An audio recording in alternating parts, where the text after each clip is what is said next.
Hello बच्चों, आज हम लोग सॉल्यूशन के नए टॉपिक को स्टार्ट करेंगे। सापेक्ष वाष्प दाब अवनमन, relative lowering of vapour pressure. पहले हम लोग समझते हैं कि रिलेटिव लोअरिंग है क्या या वाष्प दाब अवनमन है क्या। हमने आपको पिछले टॉपिक पर या पिछले लेक्चर पर वाष्प दाब के बारे में बताया था। वाष्प दाब अवनमन पहले समझ लें। वाष्प दाब अवनमन, चलिए देखते हैं। वाष्प दाब अवनमन का मतलब होता है lowering in vapour pressure. Lowering in vapour pressure. Vapour pressure कैसे, इसको हम पता करेंगे।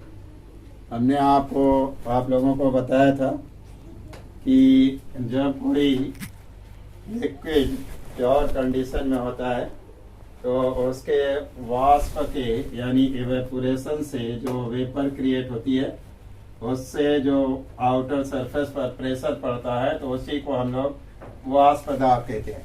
उस वाष्प दाब को हमने रिप्रेजेंट किया था हम लोगों ने पी नॉट ए या बी करके।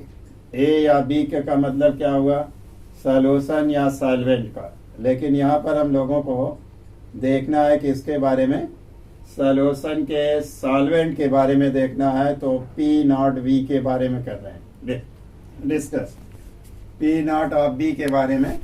तो हमने आपको बताया था कि पी नॉट ऑफ बी ये ग्रेटर होता है किससे, पी बी से।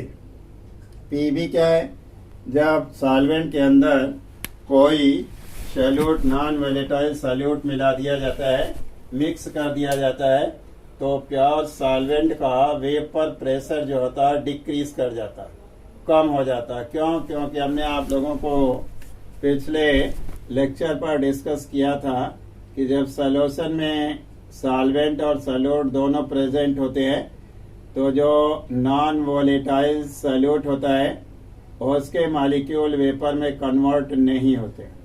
जैसे ये सॉल्यूट के पार्टिकल है तो सॉल्यूट के पार्टिकल सरफेस पर प्रेजेंट होंगे, वे पार्टिकल वेपराइज नहीं होंगे, वेपर में नहीं कन्वर्ट होंगे, इवेपोरेशन नहीं होगा, सिर्फ वी के मॉलिक्यूल ही वेपर में कन्वर्ट होंगे। इसलिए सरफेस पर मॉलिक्यूल के नंबर्स जो होंगे वो लेस हो जाएंगे, कम हो जाएंगे, जिसकी वजह से सॉल्यूशन में सॉल्वेंट का वेपर प्रेशर जो होगा डिक्रीज कर जाएगा। इसीलिए हम लोग P V, P naught of B is greater than P B लिखते हैं। अब इसको हम लोग, ये अगर ग्रेटर है तो इसको हम कह सकते हैं कि P naught of B minus P B.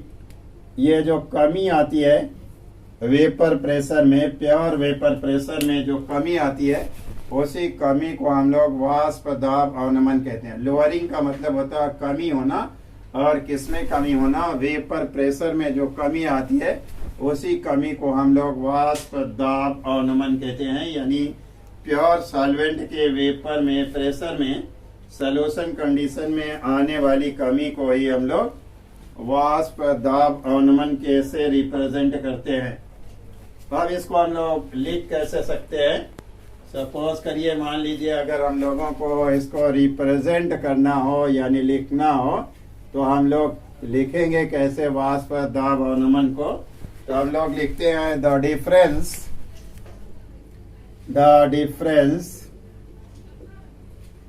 In between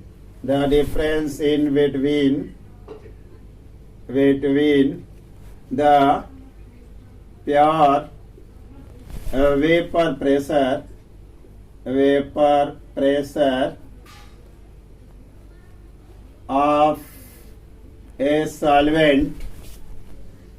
of a solvent and vapor pressure Vp of that solvent in solution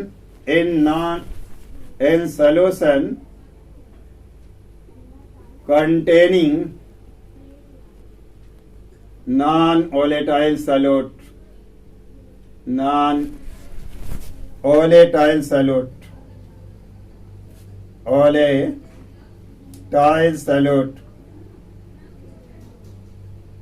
यानी volatile solute के मिलाने से किसी भी सॉल्वेंट के प्योर वेपर प्रेशर में जो डिफरेंस आता है, जो अंतर आता है, जो फर्क आता है, उसी अंतर या फर्क को हम लोग क्या कहते हैं? वाष्प दाब अवनमन कहते हैं।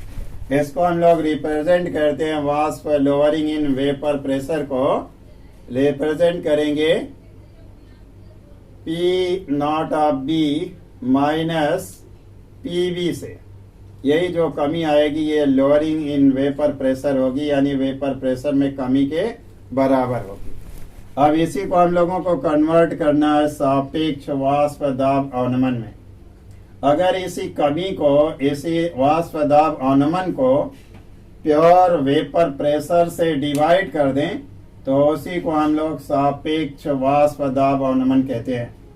यानी इसको डिवाइड करने पर P naught of B minus PB is equal to हो जाएगा P नॉट ऑफ B, यानी प्योर वेपर प्रेशर और रिलेटिव लोअरिंग वेपर प्रेशर के रेशियो को ही सापेक्ष वाष्प दाब अवनमन कहते हैं। अब इसके हम लोग कैसे रिप्रेजेंट करेंगे? The ratio of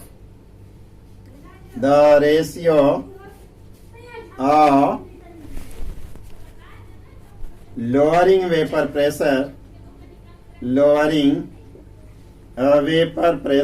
VP and pure vapour pressure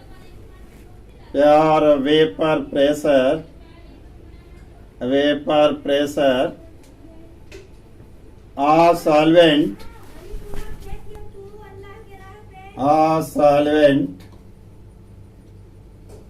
is called as a relative lowering of vapor pressure. Relative lowering of vapor pressure. Relative lowering of vapor pressure. अब इस तरीके से वेपर प्रेशर की भी डिफिनीशन हो गई कि वाष्प दाब अवनमन और शुद्ध वेपर प्रेशर के अनुपात को, सॉल्वेंट के शुद्ध वेपर प्रेशर के अनुपात को हम लोग क्या कहते हैं? सापेक्ष वाष्प दाब अवनमन, यानी relative lowering of vapour pressure. ये वेपर प्रेशर जो होता है, इट इज ऑलवेज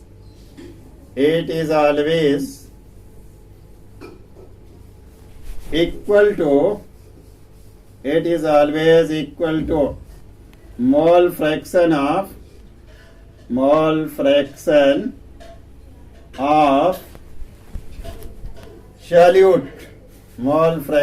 solute। ये solute के मोल फ्रैक्शन के इक्विवेलेंट होता है।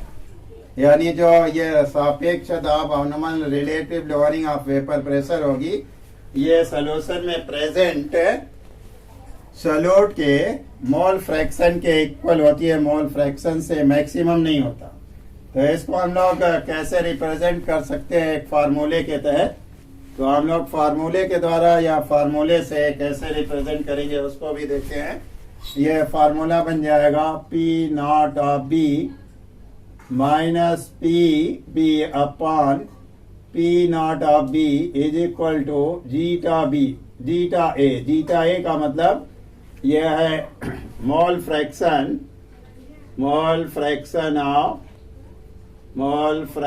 Of solute.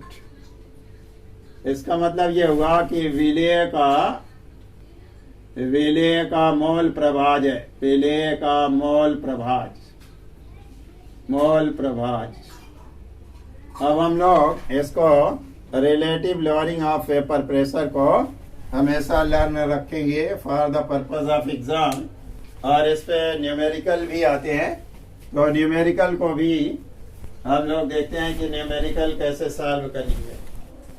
अब चलिए आपको इसी पर आते हैं, उस क्वेश्चन को हम लोग सॉल्व कैसे करेंगे, इसके थ्रू और हम लोग फाइंड आउट कैसे करेंगे, क्या निकालते हैं, देखते हैं।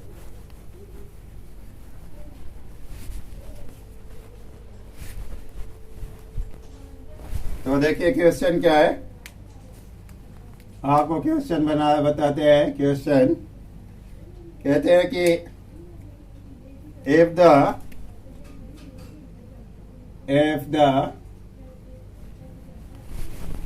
vapor pressure VP of pure water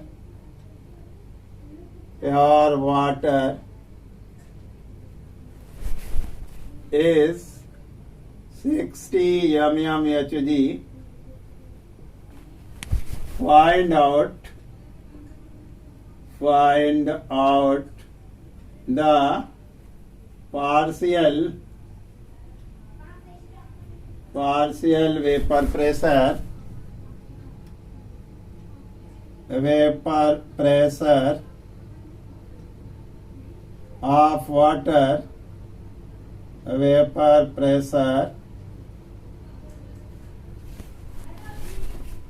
of water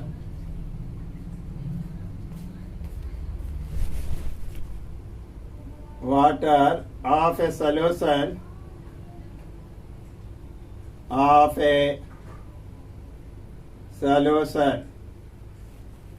in which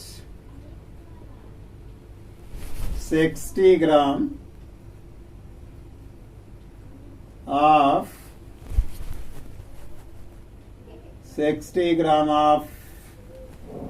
urea is dissolved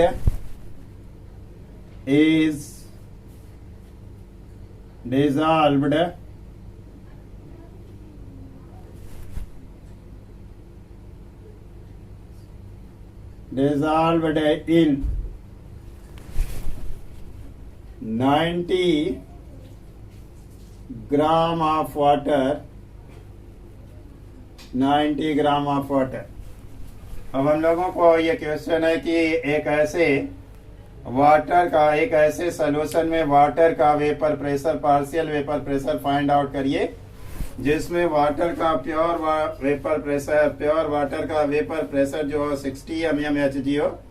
अगर उसके ऐसे ही वाटर के 90 ग्राम में इतने ग्राम यूरिया को डिसॉल्व कर दिया जाए तो उस कंडीशन में सॉल्यूशन के प्योर वाटर का पार्शियल वेपर प्रेशर क्या होगा। तो हम लोग पहले कैसे फाइंड आउट करेंगे, चलिए हम लोगों को दिया हुआ है कि जो प्योर वाटर का वेपर प्रेशर है यानी P0 ऑफ B ये दिया हुआ ये 60 mmHg है और हम लोगों को फाइंड आउट क्या करना है, PB फाइंड आउट करना है कि ये पार्शियल वेपर प्रेशर सॉल्यूशन में वाटर का क्या होगा जिसमें सॉल्वेंट क्या हो, ऐसा सॉल्वेंट हो जो सॉल्यूट जो है नॉन वोलेटाइल। तो चलते हैं सॉल्यूट जो यूरिया है, यूरिया का पहले हम लोग CH2CONH2 के बारे में हमने आपको बताया था। इसका मोलर मास जो होता है, मोलर मास 60 होता, मोलर मास ये है 60, molar mass is equal to 60। ये तो इसका मोलर मास हो गया और इसका W की वैल्यू दी हुई है तो पहले हम लोग इसके मोल निकाल लेते हैं। तो मोल क्या होगा, Na इज इक्वल टू कर देंगे इसका मोलर मास नहीं 60/60 करेंगे, 60/60। 60/60 का मतलब क्या हो गया, मास of urea upon mass of urea upon molar मास। चलिए ये 60/60 कर दिए तो हो गया 1 मोल आ गया। इसी तरीके से वाटर का भी मोलर मास निकालेंगे, उसे कर देंगे NB is equal to mass of water यानी H2O upon molar mass of water H2O। यहाँ मोलर मास ऑफ यूरिया था, यूरिया। अब इसको हम लोग फाइंड आउट करते हैं। ये मास ऑफ वाटर जो है 90 ग्राम है, 90 बाई मोलर मास वाटर का होता है 18 से डिवाइड कर देंगे, आ जाएगा 5 मोल। अब हम लोग क्या करते हैं, जीटा की वैल्यू फाइंड आउट करते हैं। कि जीटा की वैल्यू क्या होगी, जीटा कैसे निकालेंगे, मोल फ्रैक्शन कैसे निकालेंगे। चलिए अब हम लोग डिस्कस करते हैं मोल फ्रैक्शन निकालने के लिए। अब हम लोग एन का नहीं मोल फ्रैक्शन, पहले एनबी का मोल फ्रैक्शन निकालते हैं, क्योंकि हम लोगों से पूछा हुआ है एनबी के बारे में ही, मोल फ्रैक्शन के बारे में। क्यों? क्योंकि हम लोग देखते हैं कि P naught of B minus P B upon P naught of B is equal to होता है जीटा ए के। ए का मतलब हो गया सॉल्यूट का मोलर मास, हम लोगों को मोल फ्रैक्शन फाइंड आउट करना है। तो इसका मोल फ्रैक्शन देखो हम लोग कैसे फाइंड आउट करते हैं। Zeta A is equal to हो जाएगा N A mole of solute upon mole of solute plus mole of solvent B. Zeta A is equal to हो जाएगा एन ए की वैल्यू रख देंगे 1 मोल, 1 बाई करेंगे, ये टोटल हो जाएगा 1 और plus 5 that is equal to हो जाएगा 1/6। अब हम लोगों को पी नॉट बी की वैल्यू नॉन है, तो पी नॉट बी की वैल्यू इस समीकरण में यानी इक्वेशन में पुट करते हैं। इसको रख देते हैं equation number 1। Putting the value of